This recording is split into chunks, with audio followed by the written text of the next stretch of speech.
मात्र 2 मिनिट रे मोती भली चमकिबो कला हलदिया दांत सहजरे घरे बनेई प्रयोग करंतु एही चमत्कारी उपचार।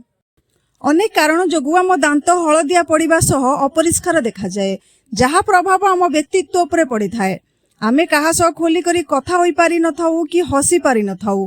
आपण जदि निज दांतर कलापण किंबा हलदियापण दूर करने को चाहते तेबे आज आम आपणको पई नहीं आसीचु एक चमत्कारी घरोई उपचार। यार प्रयोग कले आपणकर दांत 2 मिनिट रे मोती भली चमकिबो। एथिपई आपणको प्रथमे आवश्यक हेबो लवंग। एथिरे एंटीबायोटिक तत्व रही थाए, जहा दांत को धला करिबा सह दांतर व्यथा और दांत कष्ट भली समस्या को भल करि थाए। आपण 7 रु 8 टी लवंग नेई ताकू भलरे कुटी गुंड प्रस्तुत करि दियंतु। एहा परे आपणको आवश्यक हेबो मात्र चिमुटाए लुण। लवंग गुंड और लुणर प्रयोग मात्र ही दांत धला हेबा आरंभ हो जाए। एहा दांतर बैक्टेरिया संक्रमण रु रक्षा करि थाए। हलदी मध्य दांत पई बेस लाभदायक होइथाए।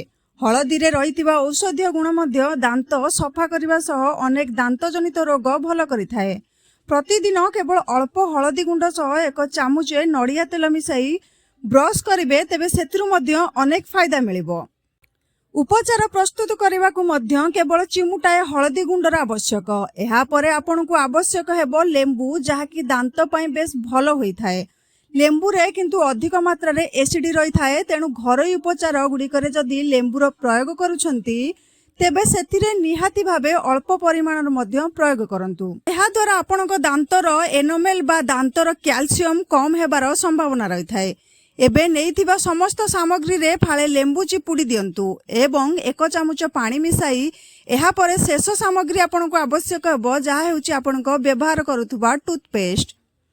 जेतिके टूथपेस्ट रे आपण प्रतिदिन दांत घसंती सेतिकी परिमाण ले टूथपेस्ट आपण एथिरे नियंतु एवं सबु सामग्री को भल भाबे मिसाई दियंतु। एबे एही मिश्रण रे टूथब्रश को बुड़ाई 2 मिनिट जाए भल भाबरे दांत घसंतु। देखिबे आपणक दांत धीरे धीरे सफा हेबाकु लागिबो। जदि आपणक दांत हालुका हलदिया किंबा कला पड़िछि तेबे सप्ताह रे मात्र थरे एहार व्यवहार करंतु और बहुत अधिक होइतिले सप्ताह रे 2 थर व्यवहार करंतु।